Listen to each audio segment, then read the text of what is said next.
Lambat laun berlalu, namun kasus kopi sianida yang menjerat Jessica Kumala Wongso sebagai tersangka atas perkara tersebut hingga kini masih menjadi sebuah kontroversi yang belum juga terpecahkan. Bahkan kasus yang terjadi pada tahun 2016 tersebut kerap mengundang banyak reaksi, dan salah satunya datang dari pengacara senior O.C. Kaligis. Usai selesai menjalani masa tahanannya di penjara atas kasus korupsi, O.C. Kaligis pun turut menuturkan pandangan hukumnya tentang kasus kopi sianida. Lantas, benarkah O.C. Kaligis akan ikut berkontribusi dalam perjuangan para lawyer yang tengah berusaha menegakkan hukum dalam kasus Jessica Wongso? Saya perhatikan pada waktu itu dari penjara ya, kok nggak ada saksi mata? Kemudian kok nggak ada otopsi, kemudian ahli-ahli yang mesti kasih katakanlah berwenang forensik dalam hal ini yang mesti membuka perutnya si Mirna nggak ketemu katakanlah cyanida. Kemudian saya lihat kok tempat minumnya katakanlah beda, setelah kejadian langsung dibawa ke dapur dicuci. Kemudian pertanyaan saya, makanya kan saya pertanyakan apa benar ini, saya bilang pada waktu itu. Kalau sekarang kan rame-rame orang kan artinya timbul semangatnya untuk membela. Kalau saya dari tahun 2021 sudah sebelum lahirnya Netflix. Untung dokumentasinya saya ada. Karena kan saya biasa membela pembunuhan. Pernah saya bela pembunuhan tuntutan bebas. Nah, SOP yang melekat kepada pembunuhan harus otopsi. Ya tentu oknum polisi kok tahu otopsi, makanya waktu Sambo itu kan sembunyi-sembunyi di bawah mayatnya untuk menghindarkan otopsi, karena kalau otopsi ketahuan kok kejadian. Saya ada 5 PK yang untuk kedua kalinya yang dikabulkan. Ya, kemudian waktu kasus Sengkon dan Karta kan orang nggak kenal PK kan. Terobosan bisa aja untuk keadilan, kenapa tidak? Apalagi kan masa ada hakim misalkan yang memeriksa perkara kasih nasihat kepada katakanlah si Jessica, yuk ngaku aja deh. Nggak bisa dong yuk ngomong di luar persidangan. Saya 40 tahun bela perkara luar negeri, nggak pernah saya lihat hakim komentari mengenai putusannya. Keadilan itu kalau di luar negeri ada namanya proyek innocent, proyek untuk orang-orang yang tidak salah. Ada 7 perkara yang saya pernah selidiki di luar negeri yang artinya hakimnya itu keliru. Nah, kalau kita mau lihat kasat mata aja, hakimnya kan memutus bukan berdasarkan fakta hukum loh. Pasal 185 ayat 1 mesti fakta hukum, bukan berdasarkan keyakinan. Keyakinan yang telah katakanlah direkayasa oleh pendapat opini, dan waktu itu pers sangat memihak kepada ayahnya Mirna pada waktu itu. Nah, kenapa tidak dipertimbangkan kesaksian atau pendapat ahli yang mengatakan, yang ahli cyanida mengatakan tidak ada cyanida di lambung katakanlah si Mirna, ya.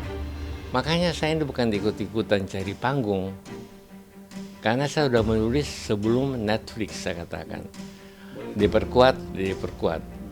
Ya ada tulisan saya kok, jadi saya yakin dia akan bebas, dan kalau memang keadilan itu mau ditegakkan, tidak ada salahnya dia lakukan terobosan. Karena PK kedua ada 5 loh, PK kedua paling kurang yang saya ketahui ya. Jadi bisa aja saya bilang dia maju. Bukan karena auto hasibuan saya menulis, karena saya sebagai praktis saya lihat ada keanehan-keanehan.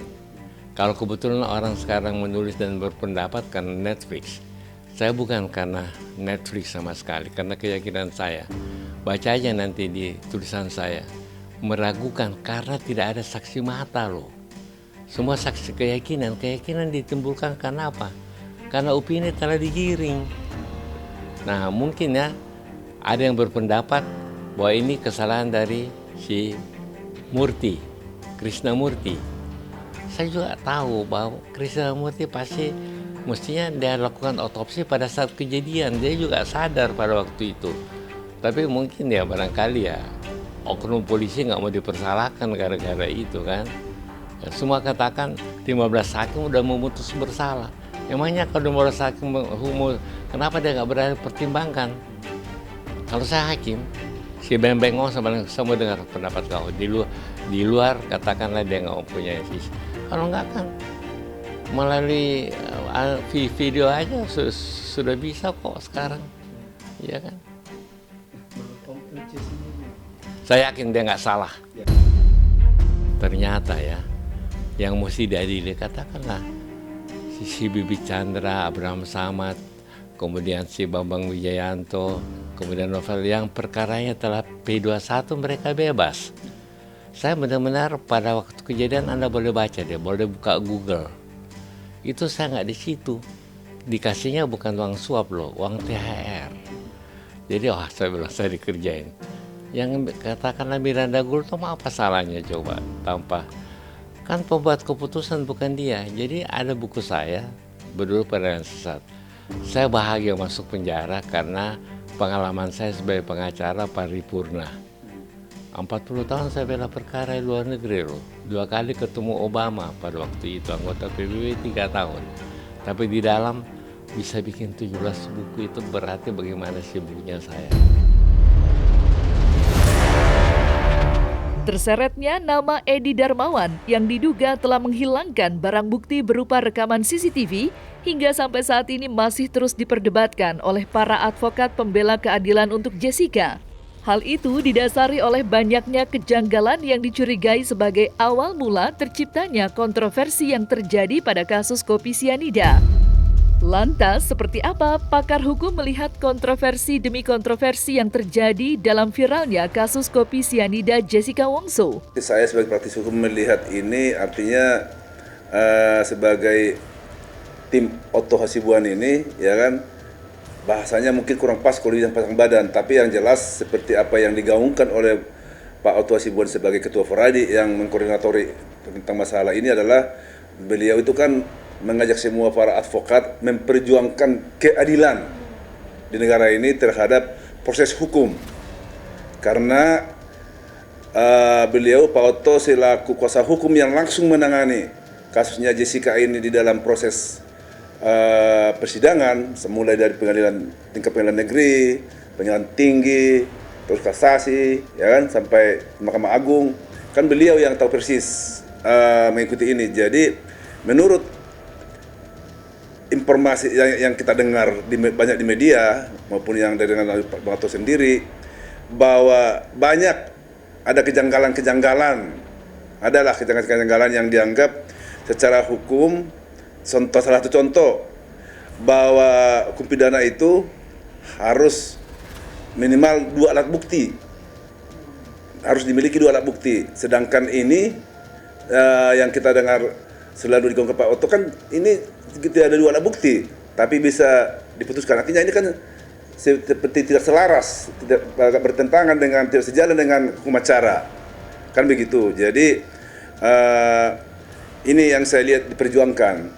Ini bukan masalah karena hilangnya nyawa, seperti yang kata Pak Otto itu kan bukan karena dia pun ikut prihatin terhadap hilangnya nyawa itu, tapi yang dicari ini kan siapa ininya, siapa pembunuhnya, kan begitu. Karena seperti yang kita dengar juga bahwa di dalam yang kita sering banyak di media bahwa apa tadi visum pun tidak isunya tidak dilakukan, kan begitu. Otopsi kan tidak dilakukan. Padahal itu seperti kata Pak Otto itu kan itu sangat menentukan. Otopsi itu adalah sangat menentukan untuk mengetahui penyebabnya, apa menyebabnya kematian itu. Jadi ya itu, jadi saya pikir ini bukan masalah para tim lawyernya para tim advokat ini yang dipimpin oleh Pak Otto ini bukan pasang badan, bukan. Jadi cenderung adalah memperjuangkan hak keadilan terhadap Jessica di dalam proses hukumnya gitu loh. Ini sebenarnya yang bisa melihat ini apa ada kejanggalan atau tidak ada kejanggalan di dalam laporan yang dilakukan oleh para advokat, tim rekan-rekan advokat terhadap ayahnya Mirna ya, Solihin, itu tidak diterima di Mabes Polri. Yang persis sebenarnya kalau kalian mau tanya apa sebenarnya ada kejanggalan atau tidak, tanya pengacara yang mendampingi laporan itu dan ya pelapor itu. Tapi biasanya prosedur dilakukan diterima satu laporan itu di SPK itu adalah harus, salah satu contoh, harus membawa alat bukti asli semacam apa. Tapi kalau misalnya saya pikir lawyer ini kan udah paham betul prosedur hukum acara. Mungkin kalau mereka udah menganggap menurut advokat tersebut udah dibawa itu salah satu prosedur standar sesuai dengan hukum acara, kok ditolak oleh di SPK di Bareskrim, itu tentu ya saya nggak bisa mengatakan kenapa, karena yang bisa itu menjelaskan itu persis adalah apa ada satu kejanggalan atau tidak, itu adalah para advokat yang buat laporan itu sebenarnya melihat itu bisa gitu. Menurut Pak Otto Hasibuan yang mengatakan ada beberapa kejanggalan gitu loh, yang dimana di dalam proses ini ya kan secara proses hukum seharusnya putusannya tidak begini, tapi putusannya tidak seperti yang dibuat begini, tapi artinya seolah-olah tidak didukung oleh bukti, tapi dibuat putusannya kok sampai harus putus dengan 20 tahun terbukti bersalah, padahal buktinya secara hukum acara tidak valid gitu loh, kira-kira begitu yang diperjuangkan sebenarnya.